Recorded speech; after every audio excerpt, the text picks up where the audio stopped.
Welcome, everyone. You are about to embark on a journey through the universe as you indulge in this extraordinary essence of enlightened, empowered, evolved. Let the show begin in 5, 4, 3, 2, 1. Just in time. Greetings, everyone. I'm Luke Bryan Smith, and welcome to Enlightened, Empowered, Evolved, where we educate, motivate, and liberate you through enlightening dialogues, empowering music, and evolving content. I'm excited yet again because my next extraordinary guest is a certified hypnotherapist and life coach whose healing journey began after leukemia, a leukemia diagnosis in 2003. Wow. This turning point led him to explore the powerful connection between mind, body, and spirit. He's also the creator of the popular YouTube channel, Sky Hypnosis, with over 130,000 subscribers and 17 million views, where he shares tools for emotional healing and personal breakthrough. And there's a whole lot more. But without further ado, allow me to introduce to you Peter McLaughlin. How are you doing today, Peter? I'm doing great, Lou. Thank you so much for having me on your program. Absolutely. And I'm thankful. I just want to say this. I believe that time is one of our most precious assets. And for you to decide to spend even a moment of your time here in the history of your timeline, I just want to say, extend my sincerest gratitude to you. Thank you for being here this present moment on the Enlightened, Empowered, Evolved podcast. Well, you're welcome, and allow me to thank you too, because you're spending your time and your viewers as well. You know, I'm super appreciative of you and your viewers. Thank you. Thank you. I appreciate that. You're welcome, and thank you. Let's just get right into it, Peter. You're certified. You know, I want to tap into this first. I want to go back a little bit. A former volunteer firefighter and EMT. Can you give us a little clarity up on that? I like to hear people's journeys, you know. Give us a little clarity on that. How that began, what that entailed, how your experiences. Yeah. Absolutely. It was actually volunteering to be a firefighter. And they had an extensive physical that they wanted us to take. That's where Lyme disease and leukemia was revealed to me. So where I thought that I was volunteering to rescue other people, in some strange way, I was rescued by learning that I had all of this underlying condition, because I don't think I would have gone to the doctor right away. Right. You know, and this alerted me that something really significant was going on. And the other thing too is that when I was diagnosed with the leukemia part, I said, how long do I have? And they said, maybe 10 years. So I was really seriously freaked out. I was in a state of fear. There was grief. My kids were little at the time. There was so much anxiety and so much worry and so much fear. And I do think that being a firefighter and an EMT and dealing with life in the way that first responders deal with life and deal with death, it actually helped me in some ways move through all of this, because I wasn't able to focus exclusively on myself. I had to be present for other people who were going through their own kinds of traumas, including people who died. And I think that in a very unique way helped me navigate this, what at first was a really difficult and tortuous path, especially emotionally and mentally. I can imagine so. Yes. Yes. Yeah, and I would further say that the people I work with now, I'm meeting them usually at a time of significant trauma and upset. We're resolving traumas from their past. So whereas a firefighter, I help people in physical trauma in the moment, I'm now helping people with the psychological, emotional, spiritual struggles that they're dealing with, often, almost always, as a result of trauma in their past. Right. Yes. Thank you for adding that clarity to that. Sure. That's amazing. And I always find it intriguing how adversities, traumas can propel us into transformation and into our purpose. It project us into it. It's just amazing. And I never get tired of hearing that, how people, you know, are so strong. We're so resilient, and I'm thankful that this podcast can be an example by the people that I attract on here, and that I'm fortunate enough to to engage in dialogues with, because you're a shining example of that very thing, and I just want to thank you for just being you. Oh, well, thank you. Yes, You're yes, welcome. yes, yes. No, I really do. I really am. I think that's very empowering to just show real life examples as to how we can allow things to either make us or break us. And that it's just amazing. And I believe that that's what we all need, encouragement, because we all go through our different, battles and have different paths and journeys. And just to know that there's someone out there that possibly went through the same or worse than what we've been through, and still they're going and elevating. That's just, to me, that's inspiring. Yes. Yeah, and our fellow humans all around us, the people that have come before us, the people that are here now, there's so many examples of people being able to overcome against really tremendous odds. And it shows you how much is really in the mind, and how much is in the heart, how much is in the spirit. We tend in a physical oriented culture to focus on the physical, but they're really what separates people often, almost perhaps maybe always, is not the physical attributes, it's what's behind that, and I that agree. comes out most importantly, as you're stating, during adversity. Right. And it's clear that we learn way more from pain, we learn way more from adversity than we do when everything's going perfectly. Wow. That is, wow. I love that. Say that again for our listeners.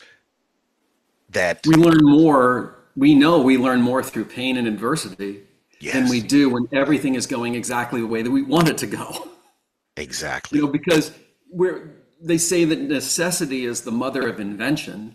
And when you're struggling, when you're going through adversity, there's necessity there. Like for me, it was the necessity to live, to be a father to my little children. Right. Right. And Right. so it forced me to, in some ways, reinvent myself, Right. Right. to search for things that I wouldn't have searched for, to walk down paths I wouldn't have walked. And I can tell you unequivocally that by doing that, I know that I became a better father.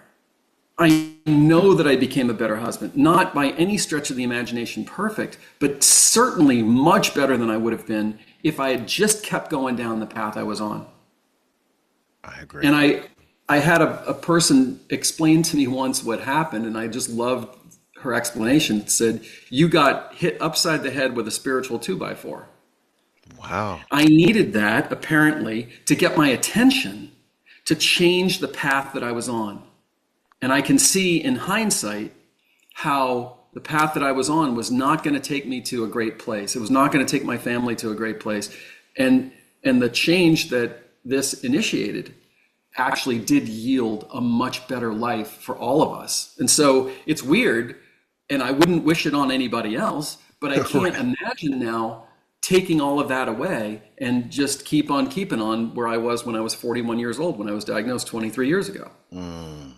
You know what? Allow me to double down on that, if you will. That's why I'm here right now doing this right now, is because of tremendous adversities and things that I've went through in life Mm, that I thought was going to kill me, especially mentally. And mhm.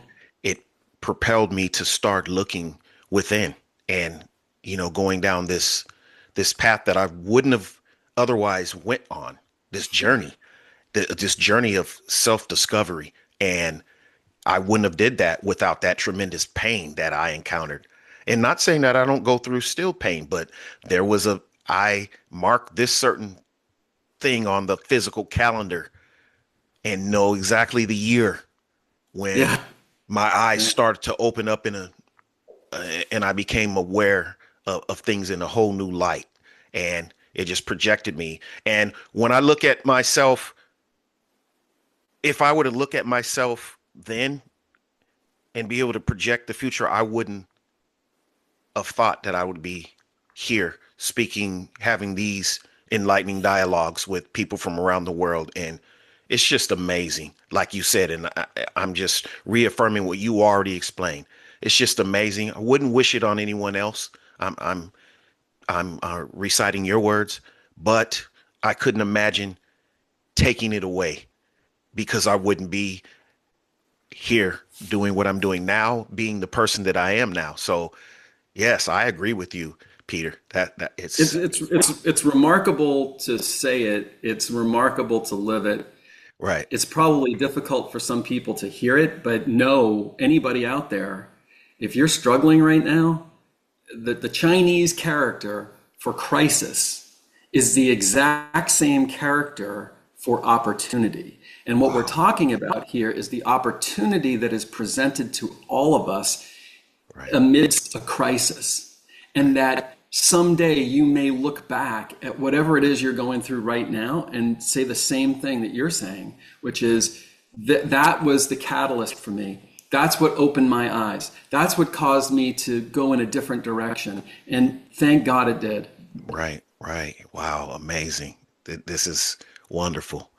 So let's dive a little bit deeper into you being a certified hypnotherapist. I know you kind of touched up on that, but certified hypnotherapist and life coach, give us a little insight on that, on the genesis of that, and just what it entails. Sure. So that came directly out of that twin diagnosis on the same day when I was volunteering to be a firefighter of Lyme disease and leukemia. The more I researched this, because the hematologist and oncologist said to me, we don't know what causes this. We don't know how to cure it. And I thought to myself, well, what am I doing here? And I'm not giving anyone else advice. I'm just saying what happened for me, the thought process I went through.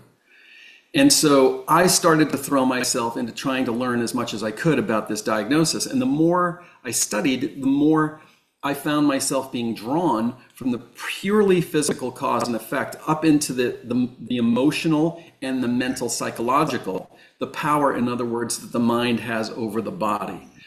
And after a certain period of time, and with some random incidents that occurred that weren't really random, they were all tied together when I looked back on it, I decided that I needed to become a hypnotherapist so I could really understand how to control my subconscious mind, because the subconscious mind is the part of you that controls your body.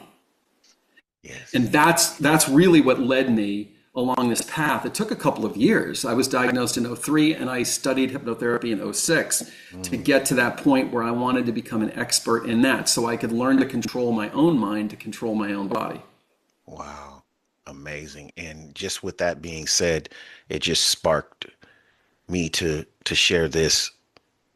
I would say one of my favorite, if not the favorite book that I've ever read is The Power of the Subconscious Mind by Joseph Murphy. And I got it on my book. I got it on my bedside table right now. love that book. Yeah. Just when I look at it, I'm serious. When I look at the book, I have a hard copy of it. When I look at that book, it just sparks something in me because I know how powerful the contents are. Love it.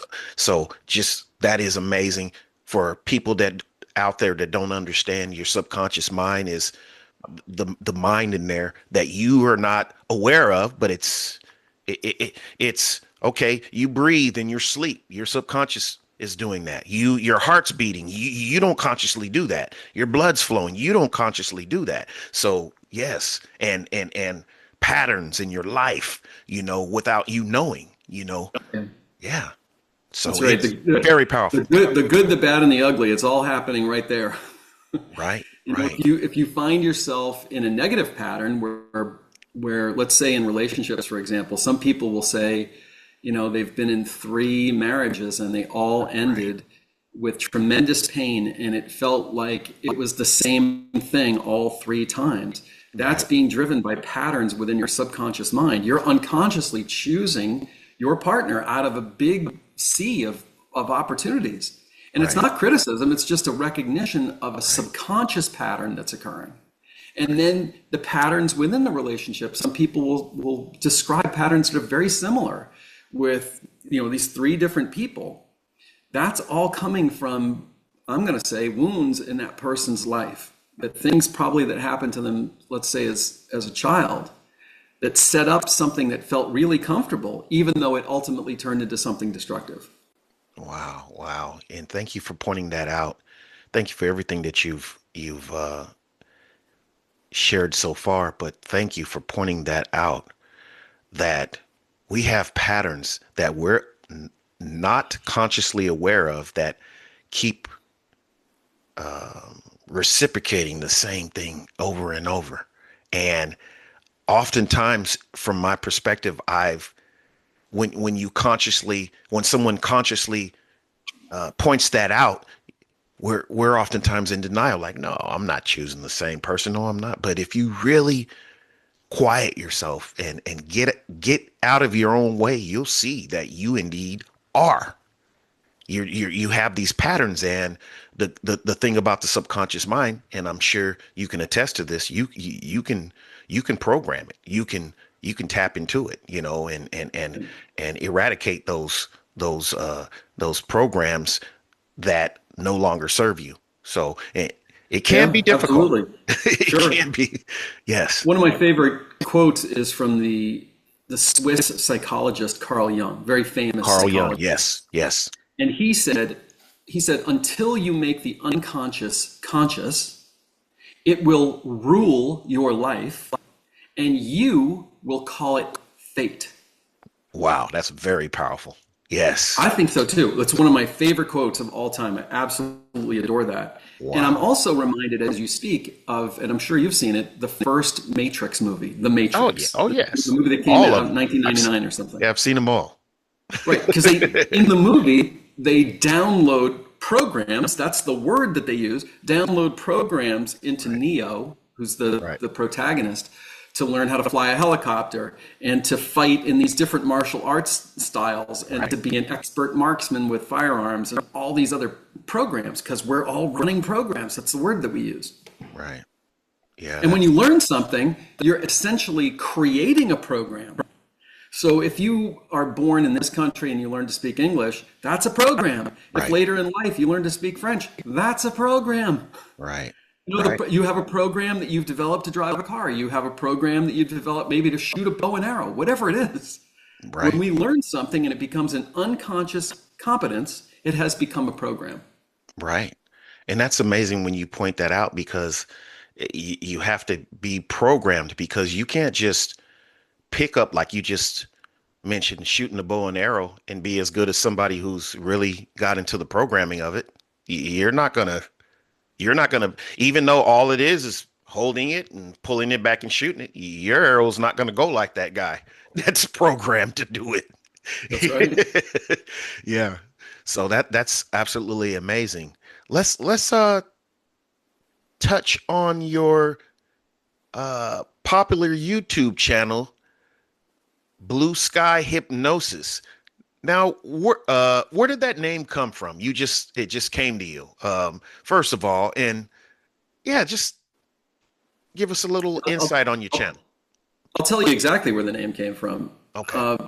So when I was going through this, I call it an odyssey. Like Homer wrote the Odyssey. Odysseus goes out into the world and has all these crazy experiences with monsters and with sirens and these women that are like mermaids, and he has his men tie him to the mast of the ship so that he won't dive in, because that's what happens to people when they're in the presence of these sirens.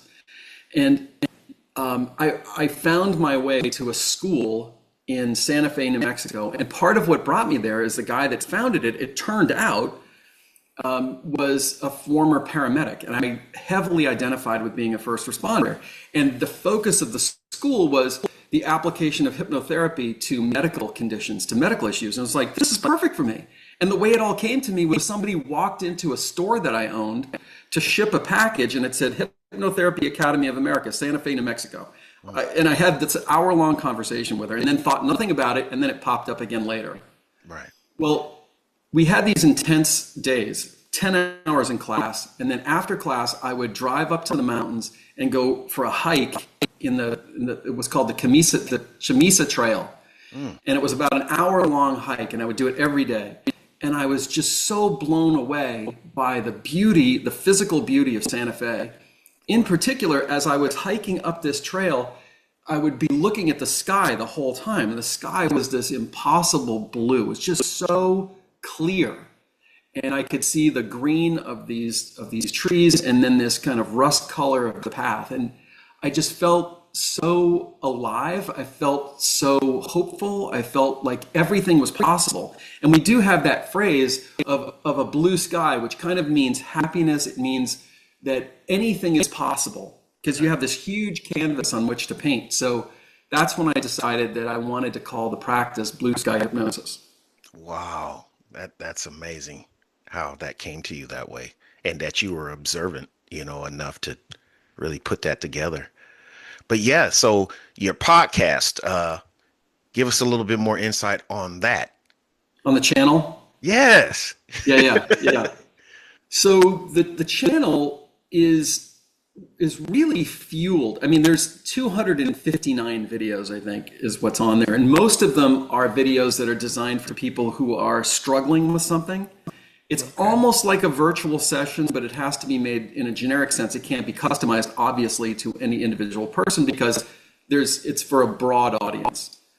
And the topic that has become the most popular are weight loss videos. So there's 3 weight loss videos on that channel that all have in excess of 1 million views. So one of them has 1 million, another one has like 2.5 million, another one has 3.5 million.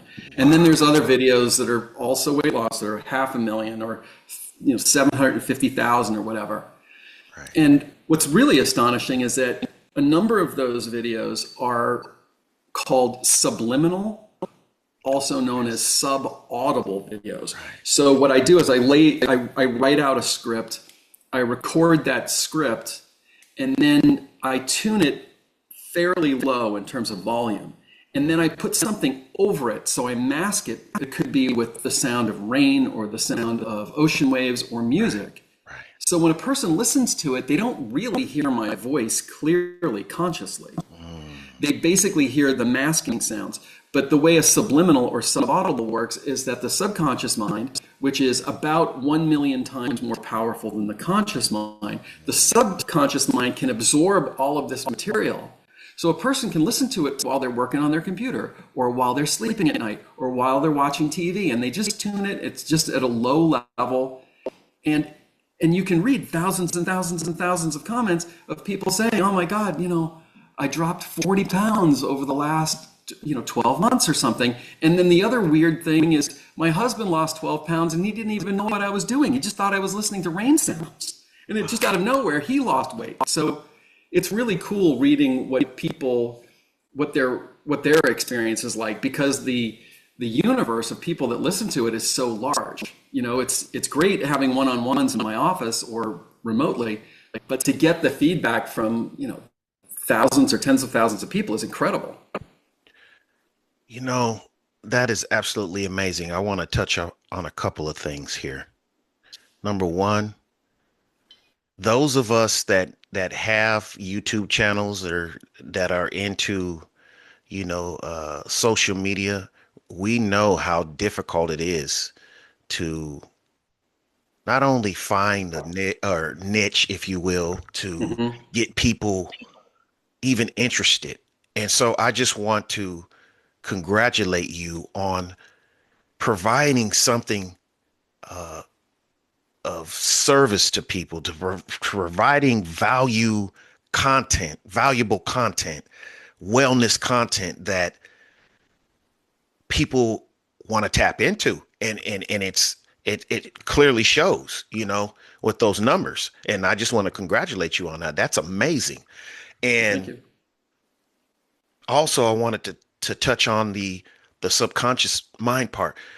What I have come to realize is that the way that you described how you tune that and record and have it down low, your voice and what you're saying, and then the other sounds, because what I've learned is that if say like you recorded it, your voice loud, I mean, we could accept that too, but oftentimes we're resistant to, and we'll consciously block that out. But if you can get past that conscious mind, is what you're showing me that you're doing with that. Yeah, it's a very powerful technique for doing that.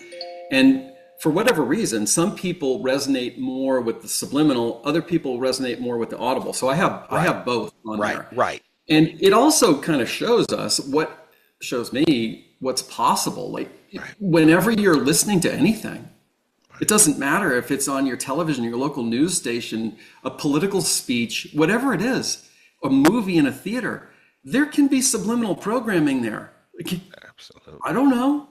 Absolutely. It's just something to be aware of, that, we're all being programmed all the time. And sometimes it's by unconscious or well-meaning people like our parents when we were growing up, or our caregivers, or teachers in a school. And other times it's literally being done on purpose to us as a population to get us to buy things. Now, it would be in a commercial sense to get us to buy products and services, maybe that we didn't even think we needed. Right. Oftentimes I feel that's true.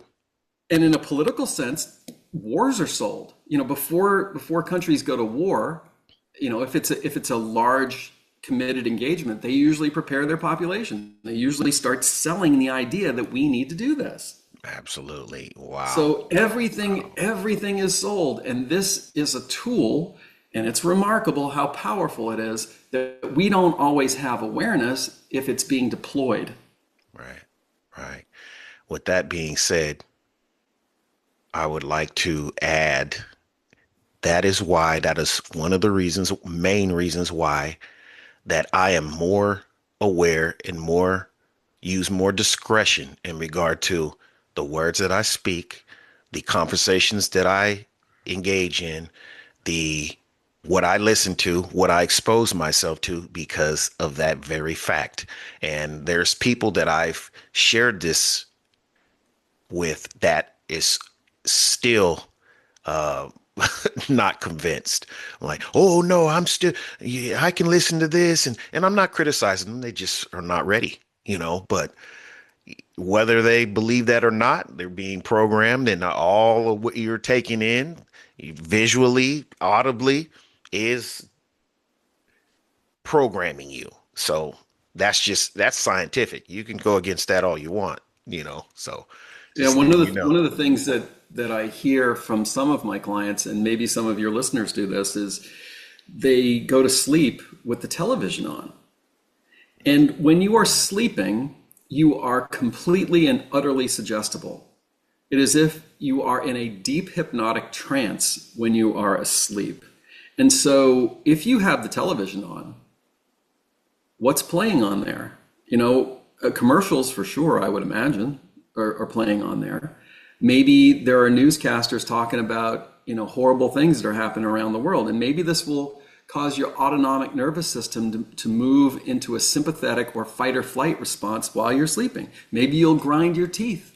Maybe, you won't sleep as deeply. Maybe you'll wake up in the morning and you'll be tired. Maybe you'll feel like, you have to go buy something that maybe you don't really, who knows? I don't know. But just know that when you're asleep, you are totally susceptible, wide open to programming. And that's why a lot of the tracks that I create are actually called sleep hypnosis. They're designed to be listened to while you're asleep. Because you don't have to carve out any time from your busy life. You're going to sleep. And if you have this thing on in the background and all you consciously hear is the sound of waves on the ocean, or you hear the sound of rain, you could be programming yourself to eat healthier food, to have a portion size which is 2/3 of what it used to be, to let go of the old emotional weight you've been carrying around, because physical and emotional weight are connected to each other. Before we conclude this, we're down to about 5 minutes. How can people find you? I'm going to incorporate the links that you sent me into the description of this. But yeah, while we're here, how can people find you? The easiest way would be through Blue Sky Hypnosis. So that would be a website, blueskyhypnosis.com. And as you mentioned, my YouTube channel, Blue Sky Hypnosis. That would be the simplest way. I have another website that's focused more on relationships, people who are struggling in their relationships. And that is my name, petermclaughlin.com. So those would be the best ways to get in touch with me. Yes, and also if I'm not certain, but I don't think you sent me the link to your YouTube channel, so I'd like to have that. Well, I'll send that to you. Yeah, so that Sure. I can incorporate that in the description. No, I believe, yeah, I want to promote and make people aware of, you know, of all my guests' endeavors, you know. So Sure. Happy to do it. amazing. So before we conclude, is there any last ideas, words, or anything I didn't highlight that you want to leave us with? I guess it would be that no human being is truly broken, no matter what's going on in your life, no matter how, what difficulty you may be going through. It's not hopeless. As long as you have breath, you have the ability to overcome, to circumvent whatever it is you're struggling with. That you have an inner magnificence inside of you. And that the only thing that is suppressing that are beliefs. A belief is an emotion and an idea that get married to each other. And the belief part of it, the idea part of it doesn't have to be correct. It can be incorrect. It probably is. And I just want people to know that. I just want them to know that whatever they're going through, it's not at all hopeless. You are not broken. There is a light inside of you. Your job is to find that light, to let it shine and let that guide you through whatever darkness you're struggling with. Wow. Thank you. That was beautifully orchestrated, what I like to call beautifully orchestrated, articulated. Thank you, Peter, You're again welcome. Thanks for having me. Yes, yes, I appreciate you very much. And thank you everyone for watching and or listening. Be sure to hit that like button, that subscribe button. Be sure to share this content, not only to help the platform grow, but help to get this amazing life affirming information out there to people. Appreciate you. See you soon. And if you think that you would be a good fit to be on this podcast, just simply shoot me an email, 333empower@gmail.com. Love and appreciation to everyone. See you soon. Enlightened, Empowered, Evolved.